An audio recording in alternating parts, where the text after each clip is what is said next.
What's up, guys? Welcome to Daily Dose of Reddit. This is your host, Zach, and today's subreddit is r/PettyRevenge.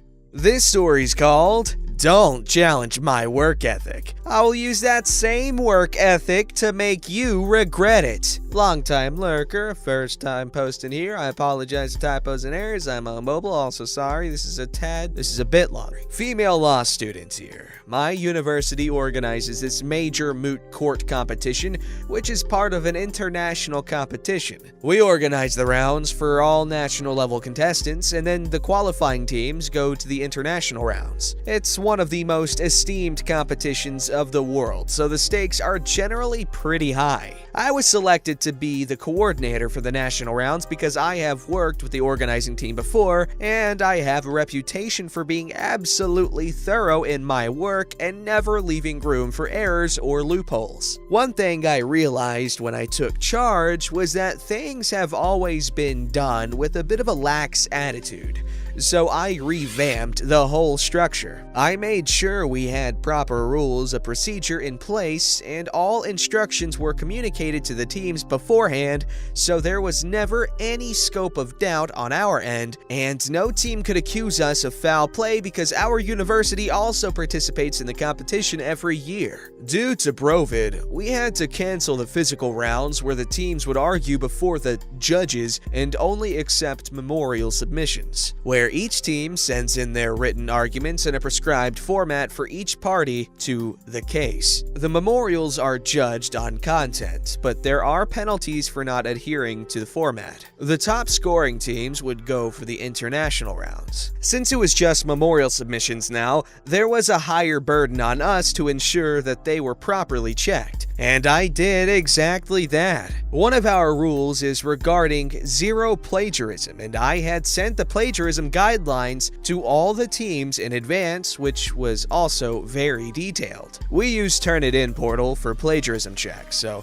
we have a similarity index where certain things wouldn't be counted as plagiarism: name of the competition, facts of the case, citations, things like that. But we made sure to define what plagiarism is, lifting arguments from sources and passing them off as your own without citing them, and the penalty for plagiarism is disqualification. We had also internally decided amongst the organizing team that we wouldn't disqualify any team because we recognize the amount of hard work that goes into drafting memorials, especially in the middle of a pandemic when most people don't have access to university libraries. This one team had almost 80% plagiarism in all their memorials, which was way above the acceptable limit that was covered by our similarity index. I sent them their Turnitin reports, expecting a typical groveling apology with a "please don't disqualify us," which I would graciously accept. However, this team instead decided to send us an email full of accusations. They claimed that we weren't doing our jobs properly and that we are relying on softwares when memorial checking requires human intervention, and there was laxity in our work. They went on and on about how we are dumb to not realize that the things that are showing up plagiarized are all the things I mentioned above as part of the similarity index. The 80% was apart from all these things. They did not acknowledge that. They cried foul play, and they warned us to not throw around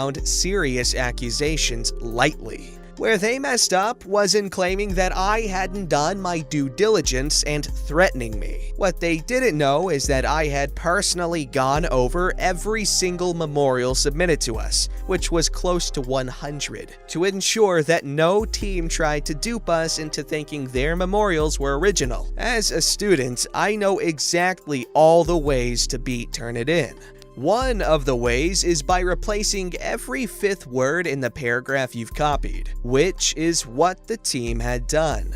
I went over their memorials, all 6 of them, again. I cross-checked them with the original sources and highlighted all the paragraphs, sentences, even the citations that were copied, along with highlighting the text in the original source material. This included all the paragraphs where they had replaced the 5th word. In the end, their entire memorials showed up as plagiarized. I wrote back to them, attached the highlighted memorials and the highlighted sources documents. I also color coordinated the highlighted text and attached a key so they would be reminded of which part of their memorial was copied from which source. I wrote that they'll find that there is no laxity in our work, and with some human intervention, we can always tell when someone has tried to dupe the software. I added that my initial plan was to let them off with a heavy penalty, but that if they did not wish to acknowledge their transgressions, I would have to disqualify them and inform their university authorities, which would have very serious consequences. I got a reply a little later with a humble apology, and stating that they will accept whatever penalty we would want to impose and would like to avoid disqualification if possible. Nothing made me happier than seeing that email. There's a whole other joy to using the proper mechanisms to put someone in their place. Edit. We didn't disqualify them for several reasons. Primarily, yes, because of Brovid issues, but also because of the type of work that they plagiarized. It's a bit hard to explain without going into full detail, but basically, the kind of sources they had plagiarized from fell lower on the plagiarism spectrum, you could say, with the worst being maybe copying someone else's memorial. It doesn't make much sense because plagiarism is plagiarism, but we had received those standards from the international organizers, so we sort of had to stick to them. Disqualifying a team is a huge decision that we have to confirm with the internal organizers, and they also wanted us to let them off with a penalty. We did inform their university mooting society about the plagiarism and the fact that they got a penalty instead of a disqualification.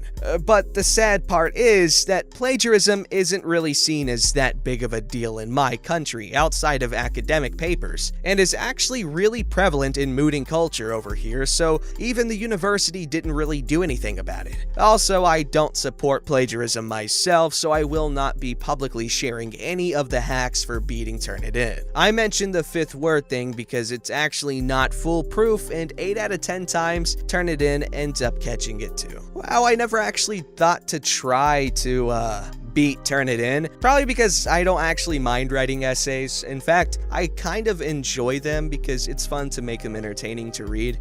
You sneak humor in whenever you can, and I like to think they appreciate it. But anyway, good on you for, being willing to accept an apology as opposed to just disqualifying them right away. I can't talk, sorry.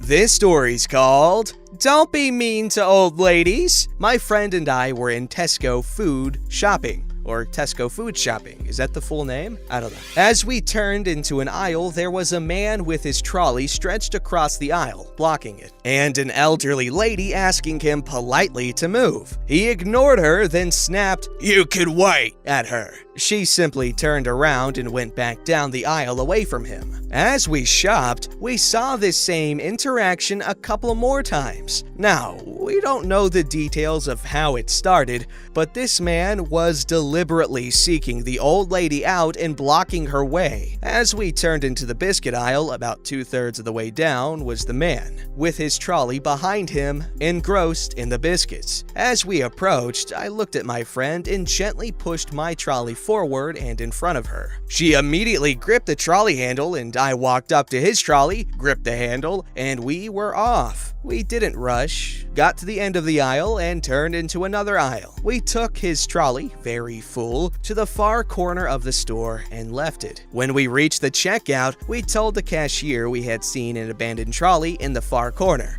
Didn't want good food wasted or going off. I just wish I could have seen his face when he turned around with his packet of biscuits to find his trolley gone. Ha, it was pretty good. That guy was acting immature as hell. Don't do that to people when they're just trying to shop. This story's called My Brother Always Uses My Shoes. Showed up to his practice with no shoes on. I had mixed feelings when I did this revenge, but I don't regret it. Happened over 15 years ago, and I was 15 and my brother was 17. My brother always uses my things without asking and always tries to deny it and would be too stubborn to admit it. I use his things so he gets equally mad, but the difference was I'm a little bigger than him, so what he wears theirs doesn't fit me and limits the things that I can borrow. So the only size that's the same is shoes. We both play basketball and I bought myself $150 Jordan sneakers. And of course, he always uses them without my permission and I always see unfamiliar scuffs and all that. So my brother has a terrible habit of being late and rushes out of the house. So one day, I was doing yard work and I saw him rush to his car. And of course, I saw my sneakers in his hands and he placed them in the trunk. Mind you, he didn't realize I was watching him the whole time. He then realized he forgot something in the house, so he ran back and I quickly ran back to his car, popped the trunk and took my sneakers back, then hid.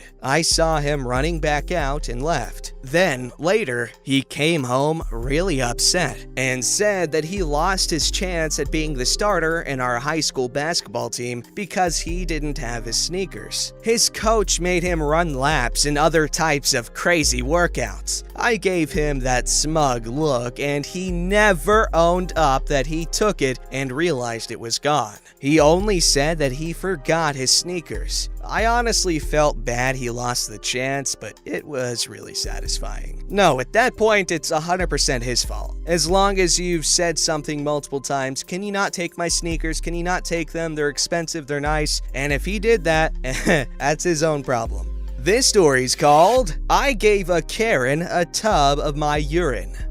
You mean Seattle's official beverage? A few years ago, I was an events manager in a popular Latin American themed cocktail bar. So I've had more than my fair share of Karen interactions. This one takes the taco. Karen was a nightmare from the beginning. Rude, inflexible, and a general pain in the butt. She was planning her 40th birthday, and nothing I planned or suggested was ever good enough. But I worked hard and put something together that she was eventually happy with. Roll on the party, and oh boy, this woman was in full-on Karen mode. She hated the place she'd been put, hated how we decorated, there wasn't enough food, blah blah blah. She made 2 of the waiting staff cry and was so awful that the manager told me to take over as I dealt with her before. Thanks. The rest of the evening went well. She got good and drunk, and when I said goodbye as I left, she gave me a big hug and said thank you. I thought I'd nailed it. Nope. The next day, I receive an email from Karen formally complaining about everything and saying how I'd lied to her, she wanted her money back and compensation, etc, etc, etc. I had to grit my teeth and respond, but ended up having to escalate to my wonderful area manager as I was so annoyed. Roll on a year and I'm in a different job. I fall ill with a UTI, which I ignored until it became a hideous kidney infection. My then boyfriend takes me to the walk-in doctors, but I'm in so much pain that I get given an appointment for the next morning so I can go home and sleep. The next morning, I show up to my appointment in agony and get called into the appointment room. To my utter joy, the nurse who is assessing me is none other than Karen. If she recognized me, she hit it well. She went through all the questions, then asked me to give a urine sample. I took the tub to the bathroom to fill it up. Being a female, it's not easy to aim, so the outside of the tub got nice and soggy with my infected urine. The pleasure I had passing her a damp tub of my piss made me feel better than even the antibiotics did, and it brings a smile to my face even now. Later on, you get an email from that Karen asking for the recipe of the delicious chicken soup that was on the outside of that tub. She's desperate. She can't stop thinking about it. The secret is culture. Lots and lots of culture. This one's called, I Got Owned by My 7th Grade Music Teacher. As a teen, I was the bad kid in school that always lipped off to the teachers and had a huge chip on my shoulder. I wish I could go back and treat people differently, but I can't. In 7th grade, I was really into skateboarding, smoking cigarettes, skipping class with my friends, etc. When I did go to class, I was disruptive at best. My music teacher, old Mrs. Griner, had tried everything to get me to just shut up and leave her class alone. Meetings with parents, detentions, extra homework, she tried it all. Or so I thought. Every day in between classes, there would be announcements on the loudspeaker. What's for lunch, sporting events coming up, academic achievements, whatever. On this day, the assistant principal was listing the 7th grade students of the month for different categories. Math, science, critical issues, and the student of the month for social studies is my name. I froze in the hallway. Sure, I was just hearing things. Then my friends start finding me in the hallways, just roasting me for being such a good boy, teacher's pet, etc. I went to music class that day, and with the biggest turd-eating grin on her face, Mrs. Griner had the whole class stand up and give me a round of applause for being such a great student in her class. I don't believe I've ever been more embarrassed in my life. Even at 12, I knew what she was doing and that she had just completely owned me. I behaved the rest of the year in her class, and I did like to think that taught me a lesson. That's a cute story. Sort of plays in my head like a 90s movie sort of thing. Giving lip. Come on. You're not fooling anybody, Charles, class of 1987. This story's called Job Accused Me of Lying, So I Got Revenge. When I was 17 to 18 years old, I got my first retail job. I worked at a children's store that does ear piercings. I'm sure you all know which one. I started when I was 17, and shortly after turning 18,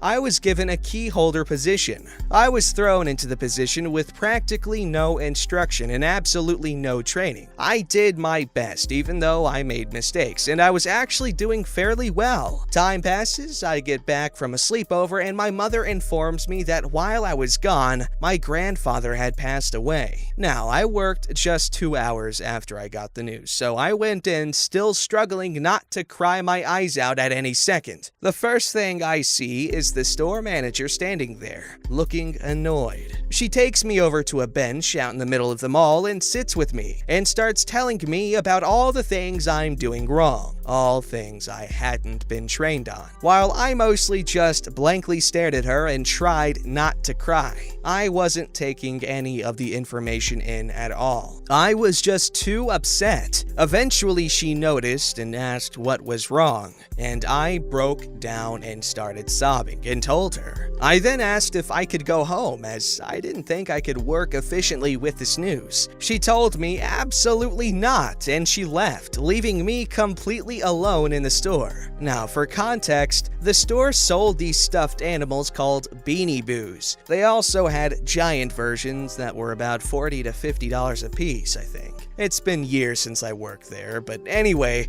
some lady walked in and decided to buy 4 of those, and was ready to pay when I told her about a store close by that sold them for a cheaper price. She thanked me and left, having not bought them. So there was my revenge for being rude and uncaring about his death. Then, shortly after, I found out from a friend and fellow keyholder that they had not only accused me of stealing a few dollar items, which I had not done, but they also had accused me of lying about my grandfather's death to get out of trouble. So, in a fit of fury, I called up the manager from before, told her I quit, shut the store down 2 hours early, and went home. Probably lost them about $500 in total sales that day, and proud of it. I know it's not much in the grand scheme of things, they make millions, but it made me feel better. I now have a picture of my grandfather hanging building where I used to hang my store keys. Yeah, that manager was a freaking jerk. In my opinion, you should always give the benefit of the doubt to someone at least once, especially when it's an employee, and you can clearly tell something is off with them. There are exceptions to that rule, obviously, because people can and will take advantage of any leniency you might have, but I feel like it's worth giving most people at least one shot. Don't forget to like, subscribe, and hit that bell to never miss an episode.